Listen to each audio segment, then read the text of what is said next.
Thank you for the reminder, Dr. William Stanley. Okay, now over to Dr. Krishnan. Good morning to all. Yes, good morning to all. Especially my sincere thanks to Victor sir for hosting this important discussion, especially today, the International Day on Against Human Trafficking. So it's an important topic that has been chosen to conduct a webinar on this time. Let me also express my sincere thanks to all the participants who have joined in this program. Also, my sincere thanks to the people who have been working on this to eliminate the modern forms of slavery system. Let me also give you some background about what is human trafficking and how it's like that. Go to the next slide, sir. Sir, next slide. Yeah. Human trafficking is akin to modern slavery and has a long history of systematic economic exploitation as well as physical exploitation as well as oppression of the for the profit on the poor. That's how it has been started. If you go to the history back about the human trafficking, the invention of agricultural and farming system was a required labor force which introduced slavery system. That means before agriculture starting, during the hunting and food gathering, there was no slavery system, there was no human trafficking. So it was introduced during agricultural period. Next. It was introduction of industries and factories was enforced pre-labor, which established slavery system. Next. You just go to the next. Sir, next. Beginning of trade and business was institutionalized slavery system as commercial profession for profit. Next, sir. Yeah, if you see the slavery, whatever you call it, is a modern day slavery or a bondage or trafficking, it was introduced to the agriculture period. It was established in a practice time, and it began doing the trade and business. It was institutionalized. It became as an organized system.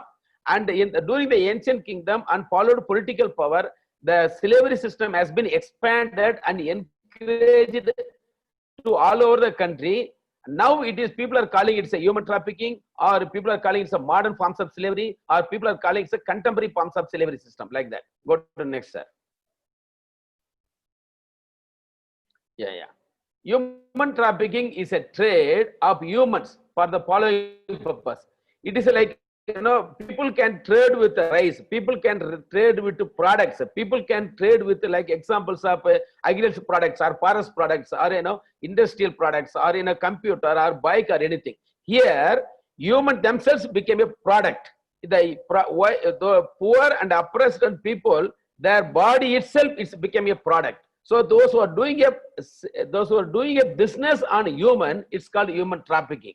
There are 6 purposes the human trafficking is taken care. 1, go. For forced labor, you just go to all those things.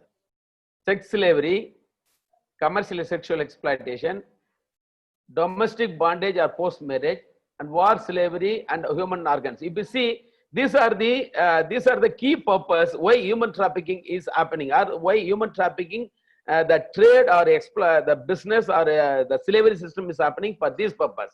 Forced labor, it accounts for a majority of them. Go. Yeah, forced labor is the high targeted on human trafficking. That includes around 76%. Sex slavery is highest. Among the sex slavery, women and children are the highly targeted. Then if you come to commercial sexual exploitation, it's in a systematic, it has been happening. Now it is all the tourist spots, it has been expanded. Then again in domestic workers or post marriage or early marriage, these are another aspect. There are in many countries, there is children are engaged in war slavery. Also now the latest one is the human organ sales. These are the key purpose. The post labor system or human trafficking is happening all around the world. Out of 192 countries, 161 countries, this business is a top. In all over the world now, after this drugs after the drugs and illegal arms, human trafficking comes as a third category of the top level criminals in the world, top level crimes in the world. Let me also tell you some human trafficking case studies, what we did during in our experiences. Actually, we have been working on these human trafficking issues. So far, during 2012 to now, we have rescued 12,750 victims from the human trafficking. Majority of them are included in a post-labor system. Let me tell you one of the story. Very recently, this was happened. The girl named Anjali. She's a 10-year-old girl. She was trafficked from Bhojpur in Bihar state to Hyderabad in June 2009 by giving false promises to their parents about the study that they were going to help this girl for a continuation of education in the residential school. But she was taken to the Hyderabad and she was forced and compelled to work in the domestic work, one of the house located in apartment. And she was faced several problems and also affected psychologically. This issue we came to know through one of the local shop owner that the girl is facing several issues and every day she is crying during night like that. Then later with the help of anti-human trafficking unit as well as State Commission for Protection Child Rights, we identified and rescued this girl in June 2020 now only, and she has been admitted to the child welfare home now. Cases are filed under IPC 332 and Bond Labor System Abolition Act 1976 and Child Labor Prohibition Regulation Act 1986. She got now compensation and Child Labor Prohibition Act. All others are in the charge sheet has been filed, FIR has been filed, and the accused is been arrested. This is one of the case that has happened very recently. This girl from Bihar and we rescued in Hyderabad. That is one of the story about this girl. Then other story, go to next. Sir, next, sir.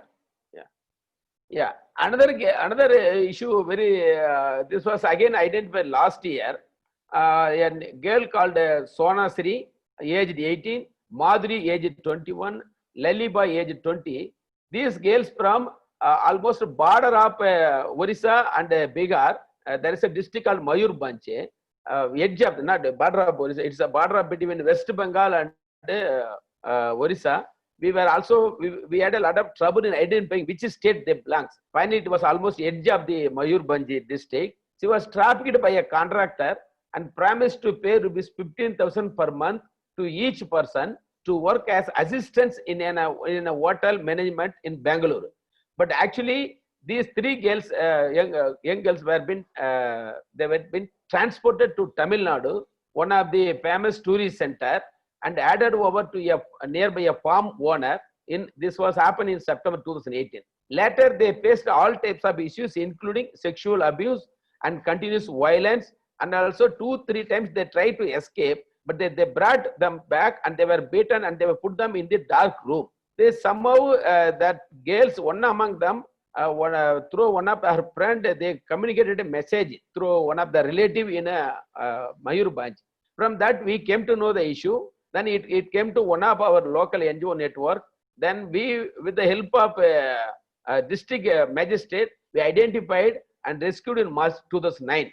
And also still the case is pending because they were not charged, the accused was not arrested. Then we took up this case to the National Human Rights Commission, and that girl has been rescued and they've given some kind of support now. They've been transported to their native places.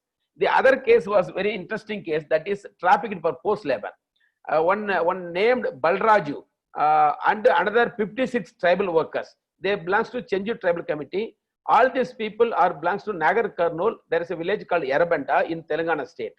They were trafficked by a contractor through giving several false promises and transported them to work in construction site at Noka in Rajasthan. This was happening during February 2017. And all were working under the bonded labor system. They promised that accommodation and every weekly allowances, OT expenses, many things, but they were not paid properly. They were just given money only for weekly food expenses.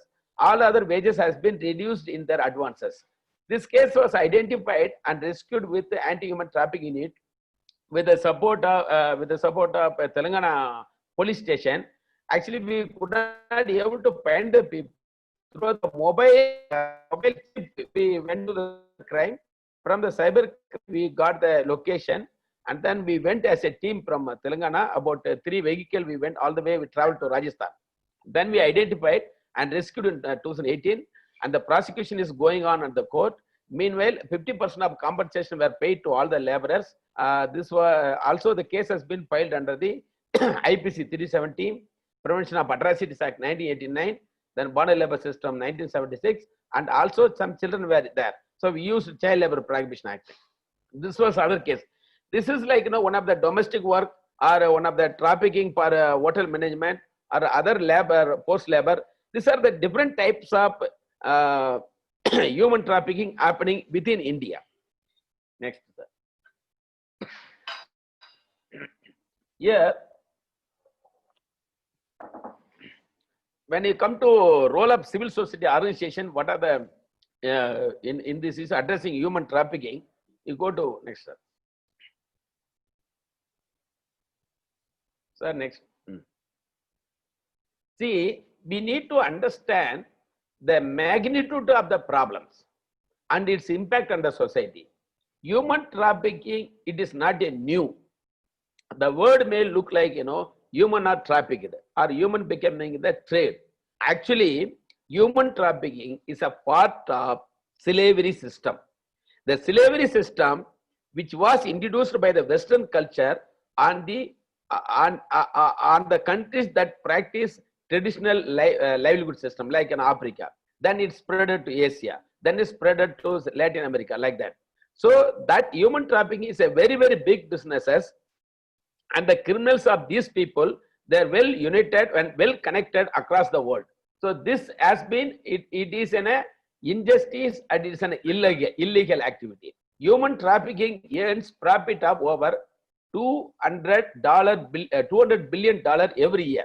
This is American Crime Report saying that. Drugs and Crime Report Bureau of America says like that. And every year, 79% of the victims are women and girls in the human trafficking affected issues. It is increasing day by day and purposefully violating fundamental rights in over 160 countries, which are, even though they have a very good system to attack the human trafficking, but the criminals are very powerful and well connected with the political thing. Therefore, the issue is growing every day. India is top 10 countries in human trafficking, and it is affected seriously, and criminals are targeted on the voiceless, and also they know where to conduct, who are the poor, who are illiterate, who are living in a distress situation. So they have a chains of traffickers from micro level to macro level. That kind of network is been spreading this issue. And this is the issue. This is what we have to understand. It is against of constitutional rights. It's against of fundamental rights. It's against of human trafficking, against of humanity. So human trafficking should be treated as a modern form of slavery, and it should be eradicated with a systematic action, especially with the involvement of civil society organization. There is an estimate says 13.5 lakh NGOs in India who can play a significant role in 15 types of activities. What are the 15 types of activity? Activity number 1. There is no data in this country about the crimes, about the trafficking issue, about the migrants, about the people living in poverty, about the people who migrate intra-districts, about the people who are living without identity. So needed data. So one is collection of data is very important. Second, registration of movement of workers. The registration of movement of workers can be started from the village itself. Every village, every panchayat, from the panchayat to panchayat, if anybody is moving, there should be one of the activities. So second is the registration of movement of workers. Third, vigilant on traffickers. The traffickers are well smart people. We have to be vigilant on them. We have to identify them. We have to make them, and we have to bring their places and the number addresses on public, so that people should be vigilant. Like in a police station, if you go, these are the local, criminals. Like that, they have a board. Like that, we should create a database about traffickers. The fourth activity, identification of labor contractors. You may not know, in many areas, especially in the tribal areas and rural areas, the labor contractors are coming like a local business people. Like, they come in a bike as a cloth seller. They run a tea shops. They run a small, they come to the villages like they're selling some kind of products. So like that, we have to identify labor contractors who are coming and roaming around the local area. The other activities are translation of the legal provisions which should reach to grassroots level. We have enough laws. If you take an Indian IPC, you can say Bonded Labor System Abolition Act. You can take Prevention of Atrocities Act. You can take Immoral Trafficking Prevention Act. You can take Child Labor Prohibition Act. You can take Interstate Migrant Act. You can take Unorganized Workers Sector, Workers Social Security Act. All these laws are in the paper. But there is a traffic of persons of the TOP bill which is pending in the parliament. So all these laws has to be translated into local language and it should be reached to the grassroots level. There are other activities, setting up helplines, then activation of monitoring agency. We have a state level monitoring agencies and national level monitoring agency. Example, National Human Rights Commission or State Commission for the Protection of Child Rights or National Commission for Women. All these are all silent. Even in the COVID situation, you could have seen they were not active very much. And this we need to activate. Then accessing public justice system. The public justice system, most of the time, it is sold based on the money. But you have to create, it should be available for everyone. Then utilizing judicial activism. By example, judicial activism that includes making the court to listen the cases, maybe through PIL. Like then working with anti-human trafficking units. This the Ministry of Home Affairs is giving a lot of importance to the AHTU that we should utilize their expertise in this. Then participation in vigilance committee. There is every district, there is a law says there should be a vigilance committee in which 50% from the public side and 50% from the government side. This has to be reformed and increase the participation.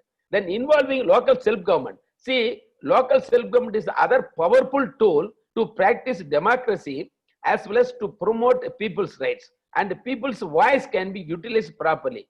We should utilize local self-government to end human trafficking and to monitor modern day slavery system. Then exposing through media. Media should expose the issues, even one or two issues. The National Crime Record Bureau of India says every year 24,000 cases are filed through the police stations. But there are more than that cases which is not coming to the police. So this has to be used through media, it has to be exposed.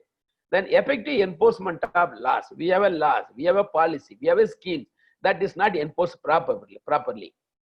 Then creating alternatives with survivors participants. Survivors here, the victims who are rescued from human trafficking should be taken their decision and their participation, and that can create an alternative.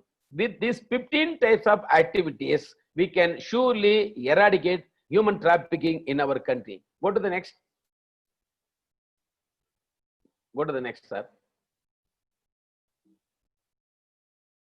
Sir, there is a point 3 and 4 has to come.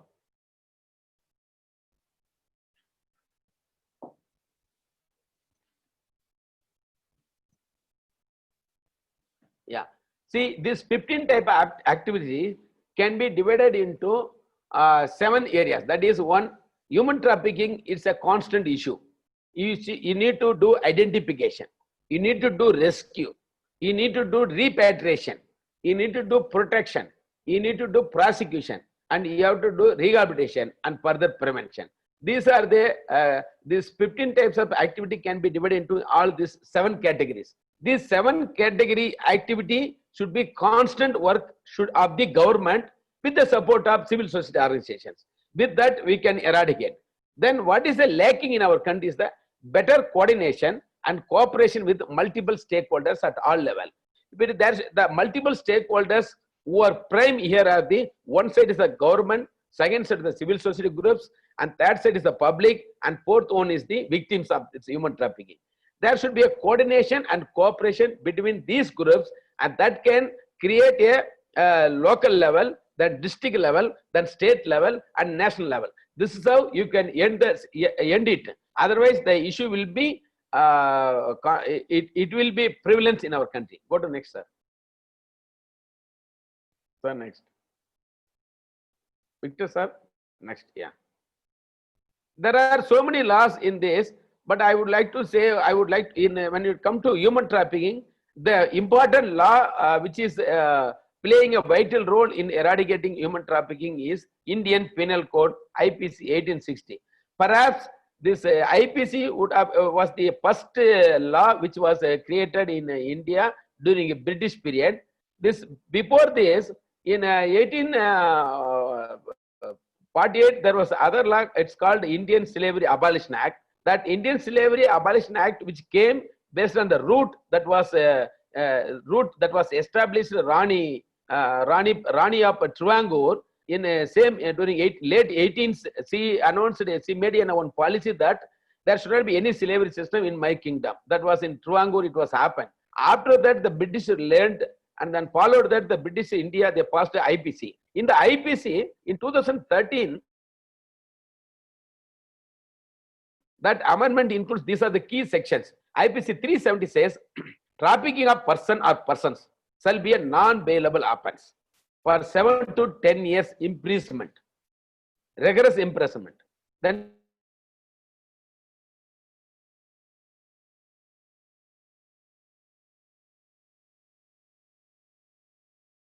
and for other exploitation shall be punishable with 10 years. Here, in fact, one of our cases happen in this only. And if you go to IPC 371, whoever habitually imports and exports, buys, sells, and deals in slaves shall be punishable offense for life or 10 years. Then if you go to IPC 374, whoever unlawfully compels any person to labor against the will of that person shall be punished with fine and imprisonment. This is applies to the bonded labor system also. Section 374 applies to bonded labor system. Even the domestic workers also, it applies that one. So this IPC is the key law in eradicating human trafficking in India. Next. So next. Yeah, next. Yeah, you can escape. You can start. Yeah. So human Thank trafficking. you, Doctor. Yeah. Sorry. Yeah. No. Human trafficking, it is an issue. It cannot be dealt with an individual things. It needs a multiple stakeholders involvement to eradicate. We should see human trafficking is against our constitution, especially Article 21 and 23, which is violating a right to life and right against forced labor. So using those articles and those fundamental rights, we can create in a public awareness and cooperation. Also, strict enforcement of the legislation is the only solution to end human trafficking in our country. With that, I would like to close. Okay. Thank you, Dr. Krishnan. If there are any questions, kindly type it in the chat section. We will take it up for discussion a bit later.